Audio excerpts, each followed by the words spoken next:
अस्सलाम वालेकुम फ्रेंड्स, कैसे हैं आप सब। उम्मीद करते हो आप सब ठीक होंगे। अल्हम्दुलिल्लाह मैं भी बिल्कुल ठीक हूँ। और जो कोई मुझे जहाँ से भी देख रहा है, अल्लाह सबको खुश रखे, सबकी मुश्किलात को आसान करे और सबकी परेशानियाँ दूर करे और मेरी भी सारी मुश्किलात आसान करे। आमीन सुम्मा आमीन। और इस प्यारी सी दुआ के साथ अपने व्लॉग का स्टार्ट लेते हैं।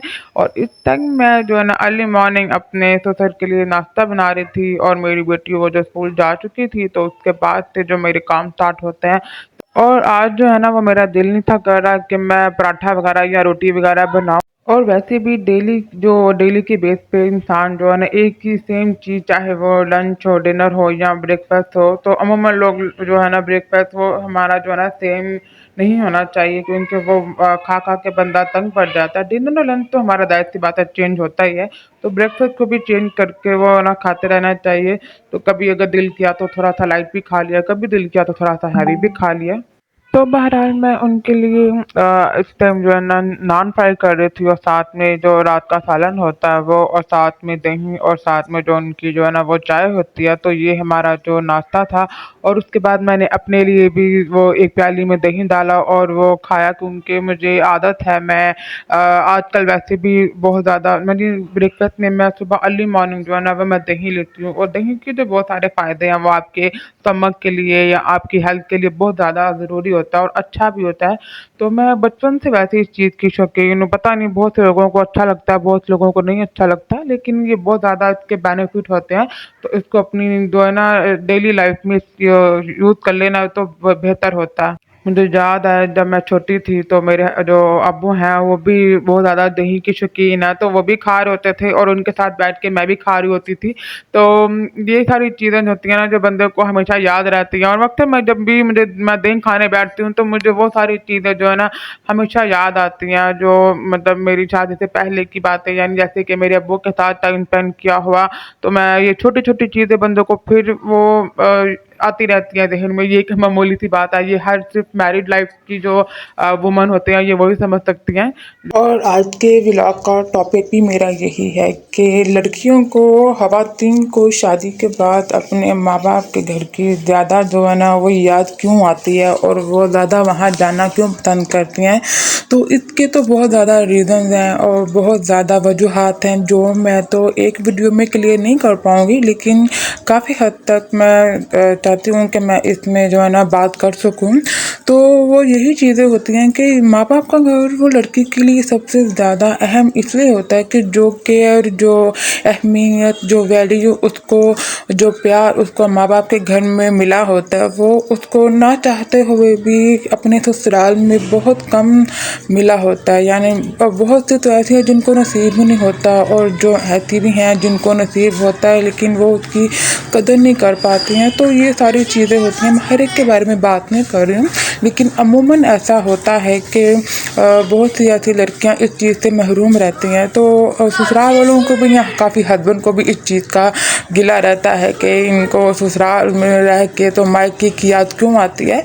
तो आप ये सोचें कि जब हम मायके में होती है अपने माँ बाप के घर में, तो वहाँ पे हम हर चीज़ से लापरवाह होती हैं, हर जिम्मेदारी से लापरवाह होती हैं। हमें पता होता है कि हमारे माँ बाप हैं जो सारा कुछ देख लेंगे, सारी चीज़ें वो मैनेज कर लेंगे, तो हमें परवाह नहीं होती। हम ईज़ी होके जो मर्ज़ी वो कर रहे होते हैं।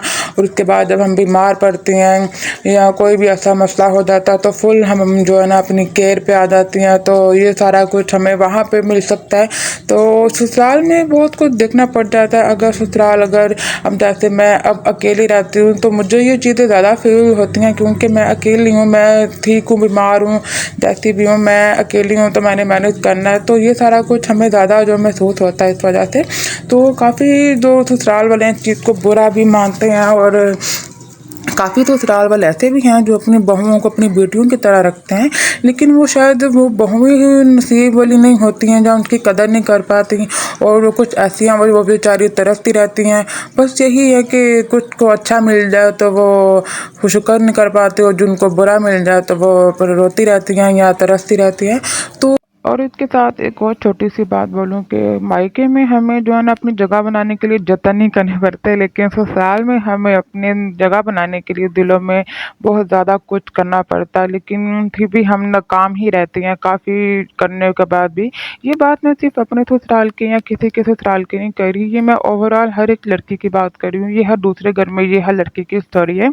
तो इस टॉपिक पे मैं जितनी भी बात करूँगी ये बढ़ती ही जाएगी। तो आज मैं आपके साथ अपनी एक छोटी-सी रेसिपी शेयर करना चाहती हूँ जो कि सालसा चिली सॉस रेसिपी है। उसके लिए आपको जो है ना प्याज़ चाहिए होंगे बारीक कटे हुए, उसके साथ लेमन चाहिए होगा उसके जूस के लिए, उसके साथ जो है ना लहसुन के बारीक कटे हुए, उसके साथ हरी मिर्ची बारीक कटी हुई और नमक और चाट मसाला और उसके साथ आपको काली मिर्च चाहिए होगी। ये सब कुछ आपने हस्बे ज़रूरत उसके अंदर ऐड करना है। उसके साथ आपने ये सोया सॉस ऐड करना है, ये भी आपने हस्बे ज़रूरत ऐड करना है। उसके बाद आपने जो सिरका है विनेगर आपने ये ऐड करना है।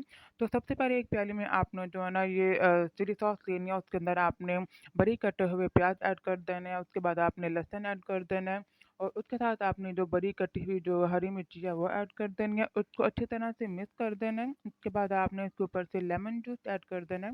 ये लेमन जूस आपने जितनी खटाहट करनी है ये आप उसमें ऐड कर सकते हैं। तो मैं तो एक ही आधा यूज़ किया, यानी एक लेमन यूज़ किया छोटा वाला। उसको फिर उसके बाद आपने इसके अंदर नमक ऐड करना है, उसके बाद आपने इसके अंदर चाट मसाला ऐड करना है और उसके बाद आपने इसके अंदर ब्लैक पेपर ऐड करना है। मैं कोई और सॉस वो मसाला ऐड नहीं करी क्योंकि ऑलरेडी मैंने चिली सॉस जो है ना वो यूज़ किया है।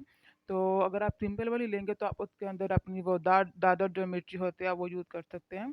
तो आप इसको अच्छी तरह से मिक्स कर लें ताकि ये सारी चीज़ें अच्छी तरह से मिक्स हो जाएँ। तो ये जो सालसा ये सॉस है इसको आप जो है ना अपने किसी भी स्नैक्स के साथ यूज़ कर सकते हैं, चाहे वो पकौड़े हों, चाहे वो समोसे हों, चाहे वो कोई भी ऐसी चीज़ है आप इसके साथ इसको खा सकते हैं, बहुत मज़े की बनती है। इसके बाद आपने इसके अंदर सोया सॉस ऐड करना है और उसके बाद सिरका ऐड करना है और अच्छी तरह से मिक्स कर लेना है। ये आपकी जो मज़ेदार सॉस है ये बिल्कुल तैयार है। और इस रेसिपी को ज़रूर बना के और ट्राई करके बताइएगा कि ये कैसी बनी, क्योंकि इसका जायका बहुत मज़े का होता है। तो आज का व्लॉग मेरा यहीं तक था और अगर आपको मेरा व्लॉग अच्छा लगा हो तो प्लीज़ मुझे बताइएगा कमेंट में और लाइक शेयर एंड सब्सक्राइब ज़रूर कर दीजिएगा।